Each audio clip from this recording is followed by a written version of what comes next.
Ֆիլիպիններն աղետների նկատմամբ աշխարհի ամենառիսկային երկիրն է։ Գերմանիայի Ռուրի համալսարանի խաղաղության եւ զինված հակամարտության միջազգային իրավունքի ինստիտուտը հրապարակել է աշխարհի ռիսկի ինդեքս 2025-ը, որը ներկայացնում է աղետների ռիսկի գնահատականը ամբողջ աշխարհում, ընդգրկելով ՄԱԿ-ի անդամ 193 երկրները եւ բնակչության ավելի քան 99%-ը։ Ջրհեղեղները համարվում են ամենատարածված եւ ավերիչ բնական աղետներից։ 2000-ից 2019 թվականներին դրանք ազդել են ավելի քան 1.6 միլիարդ մարդու վրա եւ աշխարհի տնտեսությանը պատճառել ավելի քան 650 միլիարդ դոլարի վնաս։ Դանիել Վելլերը զեկույցի համահեղինակներից է։ Ինդեքսը հիմնված է երկու հիմնական բաղադրիչի վրա։ Առաջինը եղանակային ազդեցությունն է, որքան հաճախ եւ ուժեղ են բնական վտանգները տվյալ երկրում, լինի դա երկրաշարժ, ցիկլոն, ջրհեղեղ կամ երաշտ։ Երկրորդը խոցելիությունն է, որը ներառում է թե տնտեսական եւ սոցիալական պայմանները, թե աղետներին արագ արձագանքելու եւ դրանց ադապտացվելու կարողությունները։ Այս երկու բաղադրիչների փոխազդեցությունն էլ պարզում է, թե ինչու են աշխարհում միևնույն վտանգին ենթարկված երկրները ունենում ռիսկերի տարբեր մակարդակներ։ Օրինակ Ֆիլիպիններում կամ Կարիբյան ավազանի երկրներում ամենամյա թայֆունները միլիարդների վնաս են պատճառում, իսկ լավ պատրաստված երկրներում, ինչպիսին է Ճապոնիան, նույն վտանգների դեպքում վնասներն էապես ավելի քիչ են լինում։ Ռիսկի գնահատականները հաշվարկված են ելնելով նշված բաղադրիչներից, որքան ցածր է միավորը, այնքան ավելի քիչ ռիսկային է երկիրը։ Միավորները բաշխվում են հետևյալ տրամաբանությամբ. 0-ից 1.84 շատ ցածր ռիսկային, 1.85-ից 3.2 ցածր, 3.21-ից 5.87 միջին, 5.88-ից 12.88 բարձր և 12.89-ից 100-ը արդեն շատ բարձր ռիսկային։ Առաջին տեղում գտնվող Ֆիլիպինների գնահատականը 46.56 է, Հայաստանը ցանկում զբաղեցնում է 155-րդ հորիզոնականը 1.91 միավորով։ Հայաստանը չափավոր ռիսկի մակարդակում է։ Հայաստանը գտնվում է երկրաշարժային գոտում, սակայն քիչ է ենթարկվում ջրհեղեղների կամ ցիկլոնների ազդեցությանը եւ խոցելիության միջին մակարդակ ունի։ Հասարակական կառուցվածքները համեմատաբար կայուն են, թեև տնտեսական եւ ենթակառուցվածքային սահմանափակումները որոշ դեր խաղում են։ Սա դրական արդյունք է այն իմաստով, որ Հայաստանը չի դասվում բարձր ռիսկի խմբում, բայց որոշ ոլորտներ խոցելի են։ Սա պետք է լրջորեն հաշվի առնել։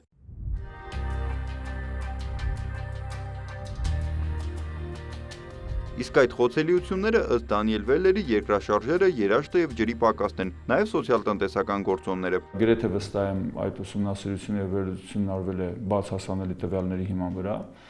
եւ այս տեսանկյունից պետք է հասկանալ, թե 155-րդ տեղում Հայաստանը հայտնվել է հաշվի առնելով որ հիմնական զարգացման ուղղությունները ելնելով աղետների ռիսկի կառավարման համակարգի առկայությունից։ Եթե մենք դիտարկելու լինենք օրինակ օրենսդրական կարգավորումները, մենք կարող ենք ասել, որ այո, շատ երկրների հետ համեմատած մենք կարող ենք լինել նման դիրքում։ Նաև կառավարման տեսանկյունը, եթե մենք դիտարկենք, կարող ենք ասել, որ փաստաթղթի վրա մենք հստակ ունենք կառավարման հստակ մեխանիզմներ, լիազոր մարմնով, դերերով ստանձնած, բայց խոսքը վերաբերում է ավելի շատ արտակարգ իրավիճակների պատրաստվածությանն ու արձագանքմանը։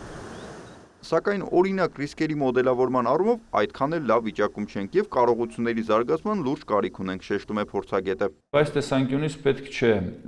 վախենալ խոսել բացերի մասին, որովհետեւ այդ բացերը մեզ հնարավորություն են տալիս հասկանալ մեր իրական պատկերը, մեր երկրում տիրող, եւ այդ խնդիրները լուծելու համար վստահեցնում եմ ձեզ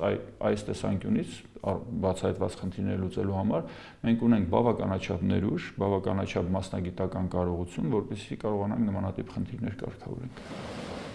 Աղետների ռիսկի համաշխարհային խմբի տեխնիկական գծով ազգային համակարգող Լիլիթ Մինասյանը Հայաստանի դիրքը օբյեկտիվ է համարում։ Նշում, Ալավերդու ջրհեղեղից ու Սպիտակի երկրաշարժից դասեր են քաղվել։ Հիմա արդեն օգտագործելով նորագույն տեխնոլոգիաները մենք կարող ենք մեկ քայլ առաջ գնալ, այսինքն ոչ միայն աղետի դեպքում մենք կատարենք արագ արձագանքում կամ հետաղետային կարիքների գնահատում, այլ մեր հիմնական խնդիրը պետք է լինի աղետի ռիսկի նվազեցումը, հնարավորինս նվազեցումը։ Վերջին տարիներին միջազգային խոշորագույն պետությունները այսպես բավականին լավ քայլ են կատարել դեպի հեռազանման տեխնոլոգիաներ, այսինքն օգտվելով հեռազանման տեխնոլոգիաներից արբանյակային տիեզերական նկարների միջոցով կարողանում են ոչ միայն տվյալ պահին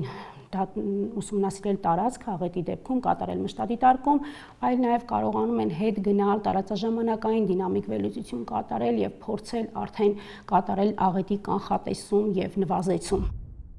Հայաստանը տարածաշրջանի երկրների շարքում ամենալավ դիրքում է։ Հարևան երկրներից Իրանը 29-րդ տեղում է 16.3 միավորով, Թուրքիան 35-րդն է 14.62 միավորով, Վրաստանը 100-րդը 3.8 միավորով, իսկ Ադրբեջանը 2.4 միավորով 142-րդն է։ Եթե հենքում եւ հիմքում դրված է ուսումնասիրության համեմատական վերլուծությունը, այո, Հայաստանը կարող է լինել 155-րդ տեղում։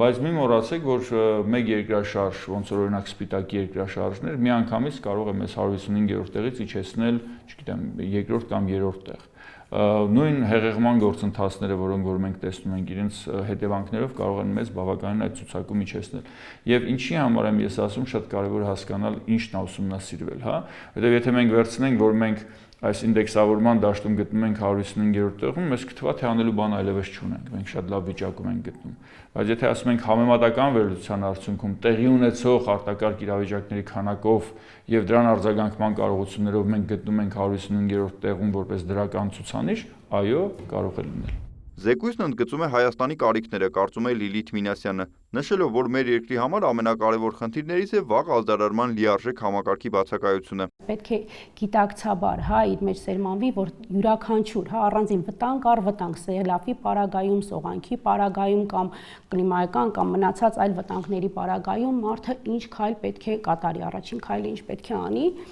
Ուրախություն էլի մեզ բոլորիս ասեմ, որ հիմա մշակվում է արդեն վաղ ազդարարման հայեցակարգը, հույսով ենք առաջիկայում արդեն այն կհաստատվի ներքին գործերի նախարարության կողմից, որտեղ որ պետք է հստակ ընդգծվի, թե ինչպիսի որ ազդարարման համակարգի դեպքում ինչպիսի ազդարարում պետք է լինի, ինչպես պետք է այդ ազդարարումը հասցվի բնակչությանը եւ ինչպիսի գործողություն պետք է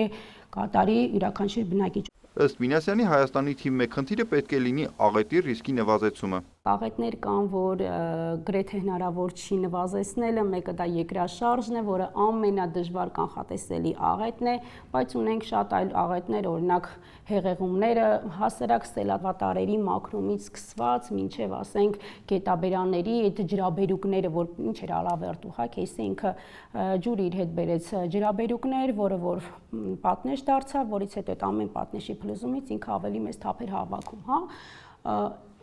մարդածին գործոնից մինչև արդեն բնական տեխնացին վտանգները պետք է հատ առ հատ ուսումնասիրվի։ Աշխարհի ռիսկի ինդեքսը գործիք է հասկանալու հումանիտար աղետների խորքային պատճառները եւ թե ինչ հասարակական ոլորտներ պետք է բարեփոխել ռիսկերը նվազեցնելու համար, ընդգծում է զեկույցի համահեղինակը։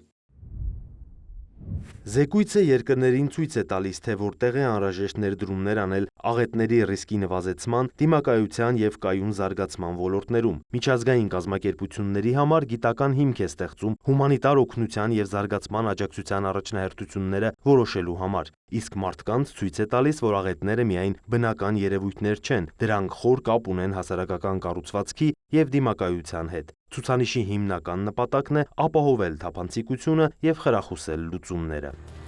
Ինդեքսի վերջին 199-րդ տեղում կամ ամենացածր ռիսկային գոտում է Մոնակոն։ Համահեղինակի խոսքով դա պայմանավորված է նրանով, որ այն հարուստ պետություն է, ցածր բնական վտանգներով, լավ ենթակառուցվածքներով եւ հարմարվելու բարձր կարողությամբ։